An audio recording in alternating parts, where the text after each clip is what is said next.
If you're thinking about buying a condo in Greater Vancouver or anywhere else in BC for that matter, you're going to want to watch this video as I cover the 5 top mistakes that people make that want to purchase a condo. And if you stick around right till the end, I'm going to give you a huge bonus tip that's going to help you find the best deal. And that's all coming at you right after this.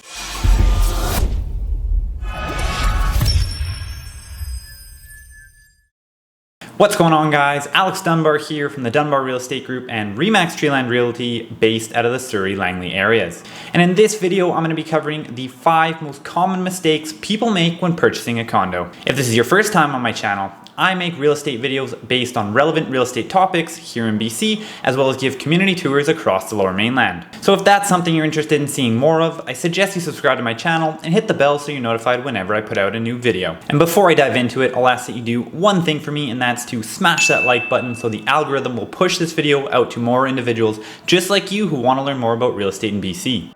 Mistake number 1 is not being fully pre-approved before going condo shopping. Before you actually go out condo shopping, you need to be speaking with either a bank or a mortgage broker in order to get a full pre-approval. And having a quick conversation over the phone or filling out an online calculator doesn't count.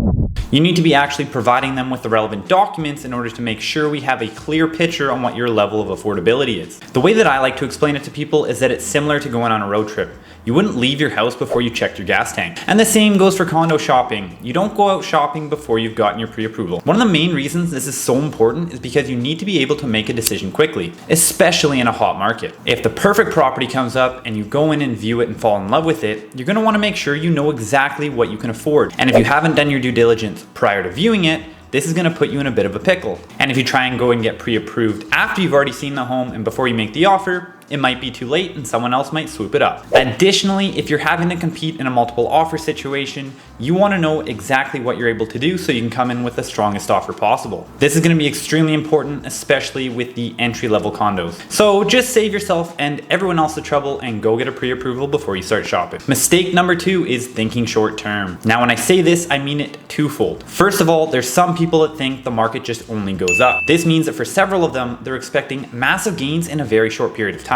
Now, while we may have seen that over the past couple of years, it's not going to go on forever. You can't just be expecting to see 10, 15, 20, or even 40% gains in a single year. If this happens, then fantastic, but you need to be taking a more realistic approach. Over the past 40 years, the average annual appreciation in the Fraser Valley has been around 7%. However, I would take an even more conservative approach. Now, on the other side of the coin, some people believe that they can time the market in the short term. And what I mean by this is they think they know exactly when we're going to see some sort of a pullback or a crash. And once again, unless you have a crystal ball, this just isn't a good idea. You should never be planning to make quick entries and quick exit in the real estate market. What you want to be doing is having at least a 5-year approach, or at the very least a 3-year approach. And more ideally, planning not to sell these condos and building your real estate portfolio. Now, the reason why you want to take a more long-term approach is because this mitigates your risk. If we look at housing prices over a 5-year time horizon, at almost no point in history have they been worth less than when you purchased. And in most cases, they've been worth substantially more. However, if you take a look at this graph on the screen, you'll see that in the short term, sometimes we have dips. However, over the long run, the market always trends upwards. And what I want to leave you with here is a quote.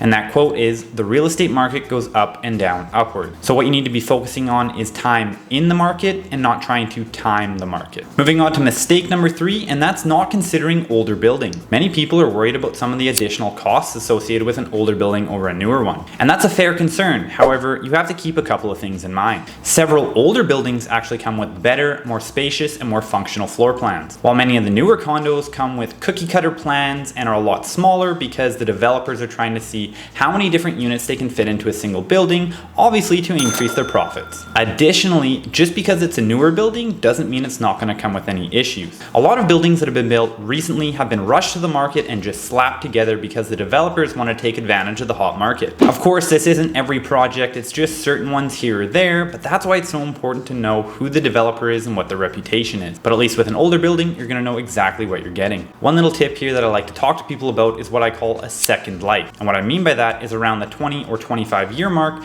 this is when typically most of those major renovation costs come up for building. These are things such as the roof, windows, and the exterior. And depending on how the building has chosen to deal with these issues, it could cost you a lot of money. Because if they haven't been planning for it and there's not enough money in the contingency reserve fund, you could be paying a large sum of money out of pocket. And this will be coming in the form of a special levy, but more on that in a different video. So because of this, I actually like to guide people towards buildings that are between 25 and 30 years old rather than ones that are between 15 and 20 years old. Again, it's really going to depend on building to building. However, this is a decent rule of thumb. And at the end of the day, you just have to be reading the strata documents to make sure you know exactly what's been done and what's upcoming. But a building that's between 15 and 20 years old is typically going to have a lot of these expensive coming up in the near future. In comparison to a building that is between 25 and 30 years old, many of these will actually already have done some of those major renovations, so you're not going to have to worry about it. Moving on to mistake number 4, that's not considering units that aren't turnkey. Now this kind of ties into my last point, but a lot of people can't overlook the little things. But what you need to be focusing on is things that can't be changed. For instance, the location of both the building and the unit, the size of the unit, and the layout of the unit. Obviously, you can change the layout of the unit to a certain extent, but typically in a strata building, you can't take out a ton of walls. So what you need to be focusing on is the aesthetic thing. What I mean by this are things such as the paint and the flooring. Additionally, don't get fooled by the furniture or staging. The whole reason why realtors stage properties is because they sell for more money, because it helps the buyer envision themselves living in the home. But what you have to keep in mind is that you're not buying any of the furniture in the home, you're buying the vacant unit. Additionally, looking at your purchase in terms of an investment, the money is actually made on the buy and not the sell. So what I mean by this is if you purchase a property that is undervalued because it needs some work done and you can put some work into it, you're actually going to make money on the resale. So if you're able to get any sort of a deal or a discount on the unit when you purchase it, this is going to give you a major advantage in the future. The majority of home buyers want that turnkey property, and that's why I'm saying sometimes it pays off to look elsewhere. And when you purchase a property that needs some work and then you put work into it in order to increase its value,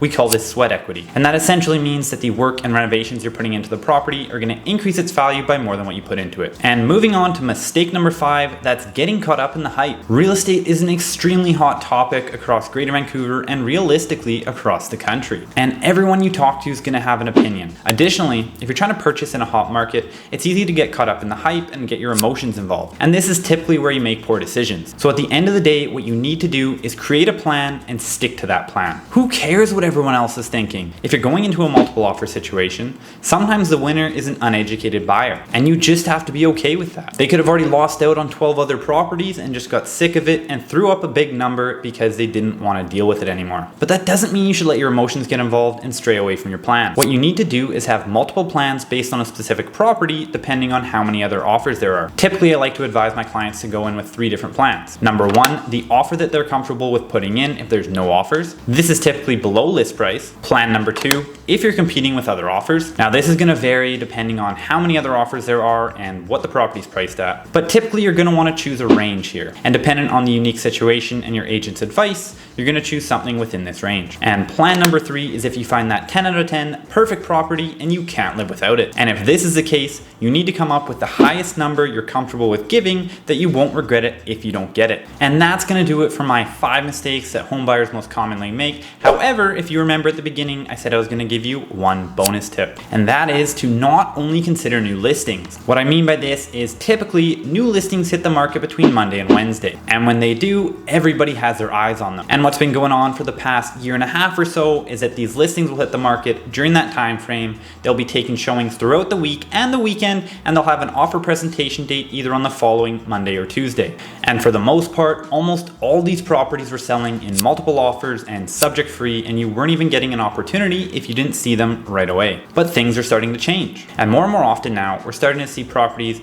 go through this offer presentation date and either get no offers or get offers that are unsatisfactory to the seller. So what does this mean? It presents an opportunity for you, because once it's gone through that offer presentation date, it's highly unlikely you're going to have to compete with anyone. Additionally, Properties that are freshly listed that have no photos, or just poor marketing in general are often overlooked. Think about it. If you're filtering through 30 properties a day and there's 4 or 5 that have no photos or very poor photos, are you really going to give them a chance? Most people's attention spans are so short and they're trying to filter through so much that they're just going to write it off. But the thing is, with a lot of these properties, you can often find hidden gems. And one of the key ways to do this is to look for properties that have been on the market for at least 10 to 15 days or longer. Because as I already mentioned, most people are only looking at fresh listings that are just coming to the market. And in a hot market, a lot of people are going to question why those other listings are still on the market. And what this all means is a greater opportunity for you. But one thing that you should keep in mind is that some of these properties that have actually been sold still show as active just because the real estate board hasn't processed them yet. So if you see properties that have been on the market a little bit longer and you're unsure whether they're actually available or not,